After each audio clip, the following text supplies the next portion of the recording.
2025 was a year absolutely full of games. Once the second half of the year came around, it became clear to me I was not going to get anywhere close to playing half the games that I would have had I infinite time. That being said though, as busy as the year as it was, by the end I think I ended up feeling like there was tons of great games, but only a few that really stood out and stuck with me all the way through.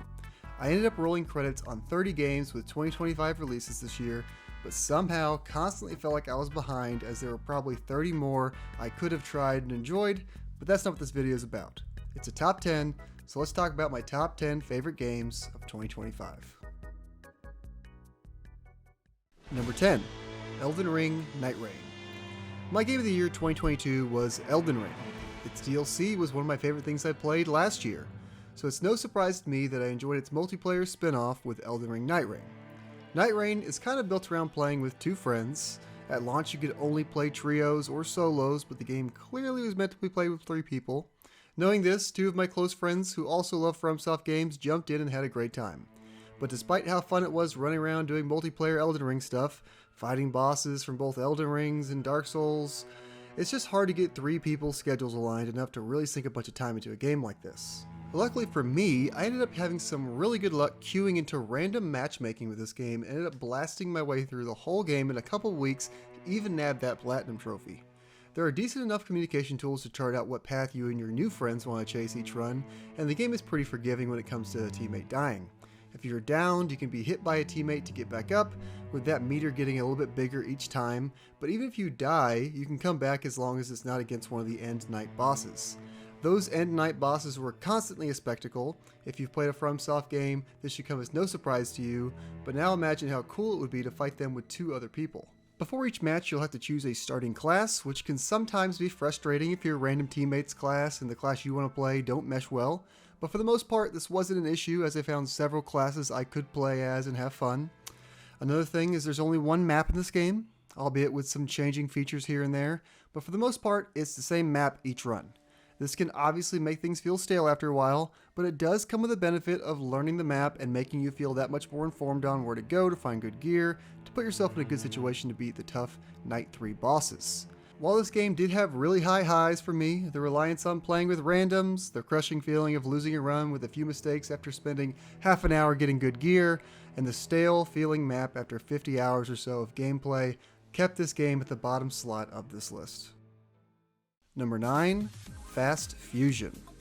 With the launch of the Switch 2 this year, I found myself downloading a bunch of games just to get a taste of what the console could do. The biggest surprise for me of these games was Fast Fusion. I've heard good things about the previous games in the Fast series, but I never got around to trying them myself. I mainly got this as a tech demo for the system, but I found myself coming back to and revisiting it more and more to the point where I had done almost every single race in this game in the first few weeks. Now you may say this is just an arcade racer, but it's a damn good one. As the name suggests, you move fast in this game, and trying to balance that speed while not running into obstacles all while jumping and boosting for shortcuts feels fantastic. I like the sci-fi look of all the vehicles, there's plenty of styles to choose from. The only knock I have against the vehicles is with the fusion mechanic itself, where you mix 2 vehicles together to get a new and improved fusion of the 2. While a cool concept, it was pretty easy to figure out what the best possible vehicle was, and I made that vehicle very early on in the game, so it felt like there was very little to work towards or unlock as I was beating all of these races. The tracks in this game were constantly beautiful.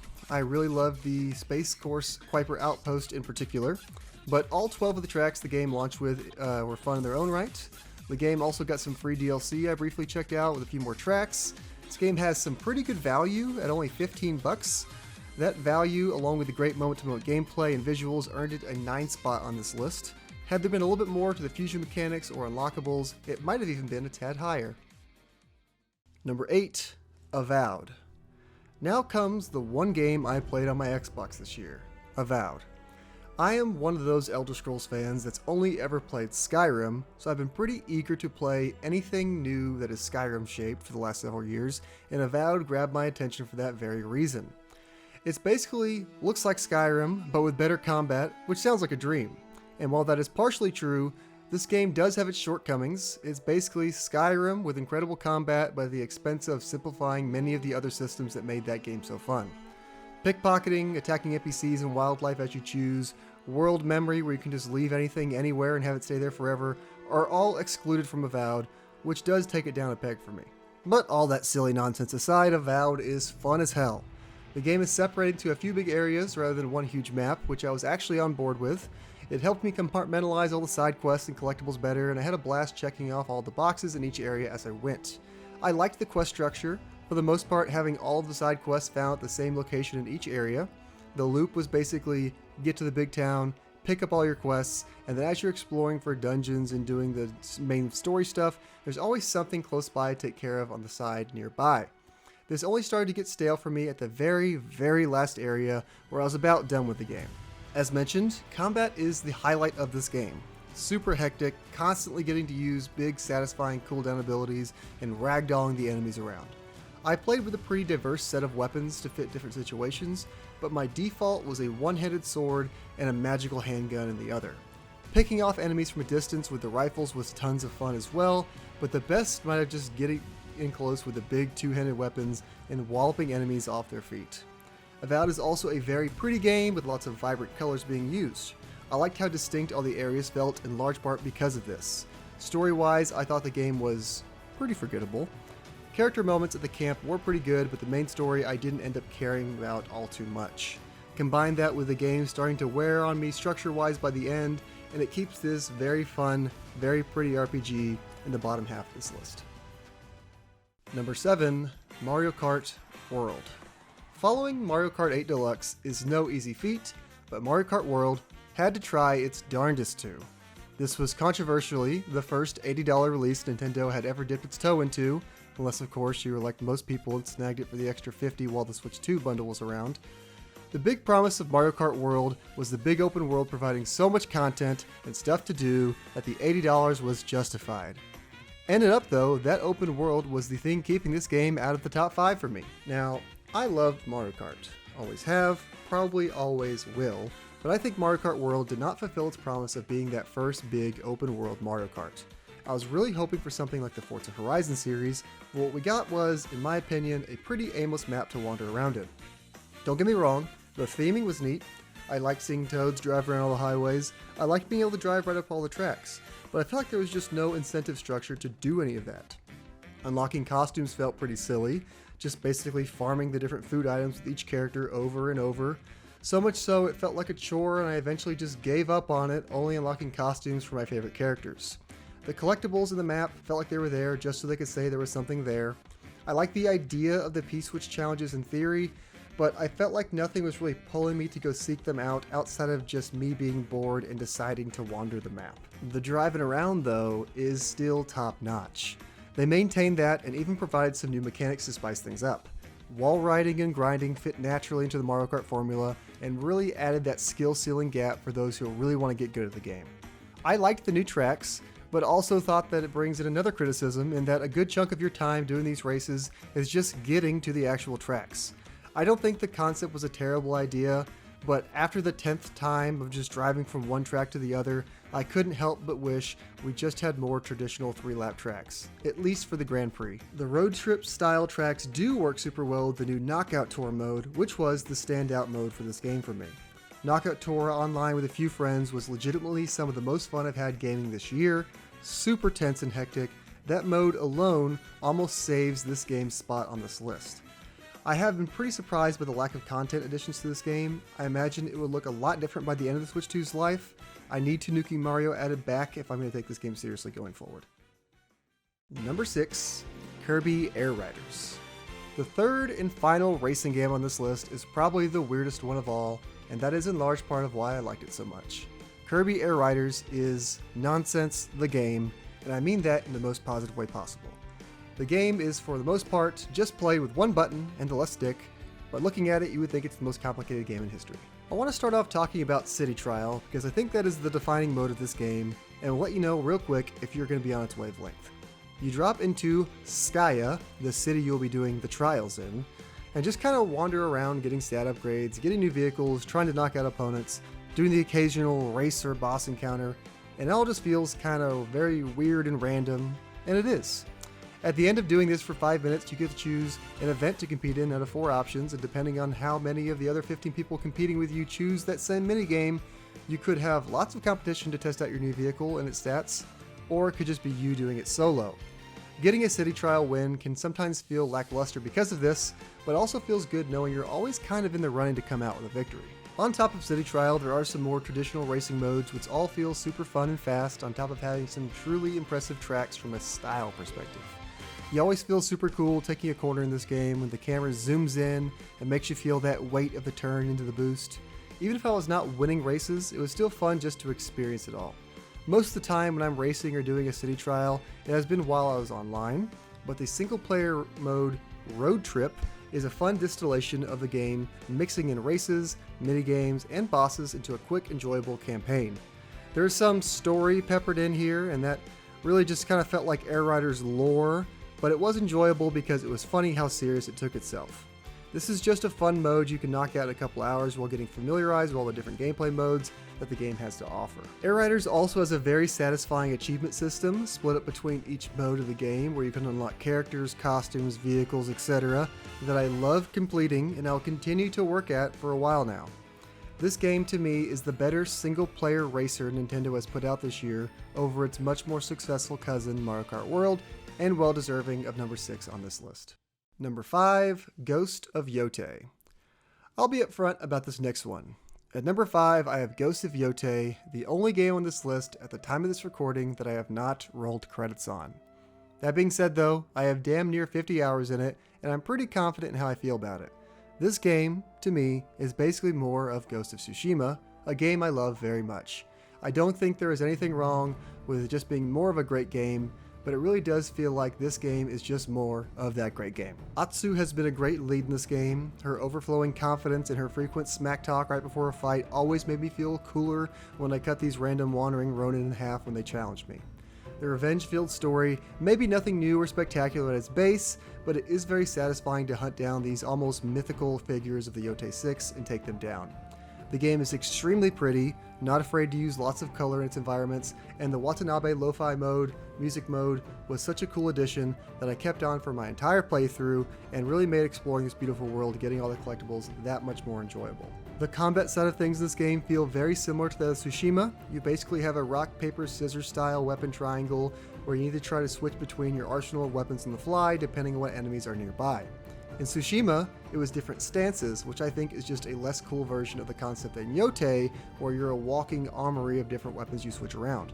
The slow-mo kills in this game always make you feel badass. I love parrying and breaking enemy stances. I love throwing all of my random BS quick-fire weapons at enemies when I get in the pinch.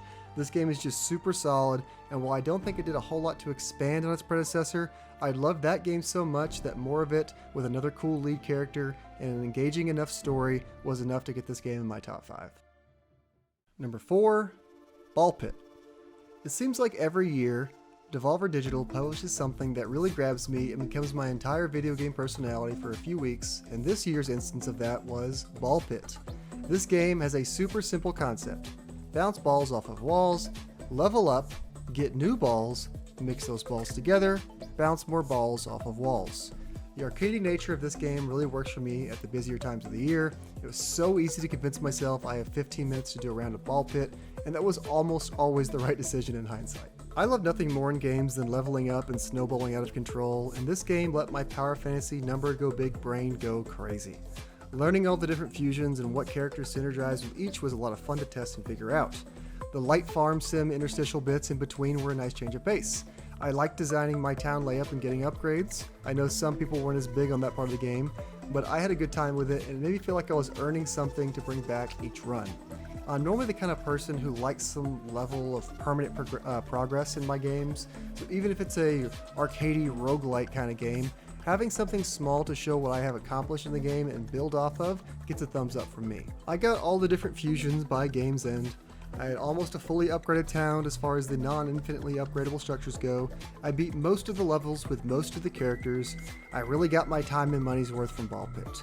I did not feel the pull to completely 100% it, but I did enjoy it enough, and I'll be likely coming back to do whatever DLC shows up next year that they've already confirmed will be coming. The honorable expansions. Before we get into the top 3, I want to quickly shout out a few DLC expansions that I love this year. Both of these would have been in my top 10 if I counted them as full games, and while they both do kind of feel like their own games, I'm going to just do what I did last year for Elden Ring Shadows of the Erdtree and give these a nod while not actually being a part of the top 10 itself. First off is Sea of Stars: Throes of the Watchmaker. This is a little side story within Sea of Stars that resets your character's levels and stats, making it feel like a brand new save without any baggage from your main run. They also mix things up, giving your main two characters new classes and new attacks to learn. If you like Sea of Stars, this was a free update, and I got a lovely 8 hours or so out of it. Total blast, on par with, if not better than the base game. Putting this out for free was such a cool thing for Sabotage Studio to do. Next is Lies of P Overture. This honestly would have been in my top 5 if I was giving it a numbered spot on this list. I really liked Lies of P a couple years ago. It's one of the best non-FromSoft Souls-like in my opinion, and I legit think this DLC is the best content in the game. Level and boss design were both on point, but what I really liked was just how much it added to the base game's story. Fleshing out plot points, filling in some holes, making me care for characters that I didn't really care about in the base game. It also added some really cool new weapons, one of which played like nothing else in the game and instantly became one of my favorites. If you liked Lies of P, you owe it to yourself to try out Overture. Last couple of shoutouts, Kirby and the Forgotten Land Starcross Worlds expansion was pretty fun. It's more Forgotten Land and the game runs at a nice 60 FPS now on the Switch too. As far as games I'm currently playing that likely would have found a spot on this list had I had more time in them, Hades 2 and The Legend of Zelda Age of Imprisonment. Really having a blast with both of these, but I'm only about 5 hours into each, so I didn't really think I could include those like I did with GOTY and its 50 hours of gameplay. And then last shout out goes to Octopath Traveler 0, because I know in 7 months or so when I finish all 150 hours of that game, it will retroactively be a top 5 for 2025 for me, because I love those games so much, but I haven't even entertained starting that game yet with everything else going on this month. Number 3, Donkey Kong Bonanza. Super Mario Odyssey is in my top 3 favorite games of all time, so it only makes sense I was going to find enjoyment with the next game from that studio at Nintendo. And while I will fully admit Donkey Kong Bonanza does not even really get close to Odyssey in my opinion, I still really had a good time with it. It was probably the most fun I had in just moving around in the game this year. They really know how to make that movement in 3D space feel fun, and the freedom of expression and how you chain all of DK's abilities together made any slip-ups in level design somewhat easier to overlook because I was creating my own fun paths through each level. Now I do think this game really preyed on my rotting brain more than I would care to admit. All too often I'd find myself underground or in the side of a mountain as Elephant Bonanza Donkey Kong, just sucking up every single morsel of the earth that I could for no reason other than it was satisfying to do so. I had no problem being extra thorough in all these levels, which made finding all the fossils and Bananium gems a breeze. But speaking of being a breeze, this game was a total breeze. I know it's a Nintendo platformer and the game needs to be playable by a huge range of players, but this game really never pushed back on me at all, even in the post-game, from a platforming challenge perspective or a boss design perspective. The only time I really ever failed a platforming challenge was if I got turned around with my camera controls while climbing on a wall at a weird angle or something, and the bosses, while they had cool mechanics, pretty much always died before I could even enjoy those mechanics. Outside of the end credits boss that kind of gated off the amount of damage you could do at one time, most of the bosses went by too quick to even remember their names. That being said though, I love this game's charm. The moment-to-moment gameplay was probably the most fun I had this year. DK was just so smooth moving and had a fun toolkit to mess around with, and despite it being a little easier than I would have liked, I still 100%ed it gladly. Number 2, Hollow Knight Silksong. It seems like all too often when a long-awaited sequel takes way more time than it seems like it would or should take, it points to issues behind the scenes and a final product that just couldn't find its footing, doesn't quite hit the high notes fans were wanting. But Hollow Knight Silksong is just, hey, remember how good Hollow Knight was? What if we did that again, but even bigger? I spent 60 hours getting all the non-speedrun or Steel Soul mode achievements in this game, and it was awesome. I beat all the bosses, I got all the endings, I found every little collectible, I loved every second of it. Navigating the world as Hornet is sick as hell once you get used to her moveset. The increased speed you are given to mess around with on top of all the expected Metroidvania-y upgrades you get were constantly elevating this experience for me. I loved finding my way around and learning how everything folded into itself. This game has some pretty forgiving fast travel, but sometimes I would just opt to run from one place to the other to see if I missed any secret paths along the way. Tons and tons of lore and world building made this place feel meaningful, and having Hornet actually talk back to the NPCs made me feel that just a little bit more involved. If I had any real criticism with this game, it would be that it's almost too overindulgent with the massive size of its world. It kind of has that Elden Ring problem where every time you look at the map, it just keeps getting bigger and bigger and somehow just keeps connecting back to itself in other ways, and it's almost becoming too much to deal with. But luckily for me, the game decided to show mercy on me at just the right time before it became a negative. It was sure close to getting there, but I can't say that I was actually upset with the size of this map when all was said and done. Number 1, Clair Obscur Expedition 33. I know it's a bit of a meme at this point, but yes, my game of the year was also Clair Obscur Expedition 33. I know, very brave of me. Be sure to tell me how admirable this decision was in the comments. If you've had any exposure to this game, and if you're watching a video like this all the way through, you probably have, you are probably familiar with this game and all of its praises people have shouted upon it. Let's start off with the gameplay side of things.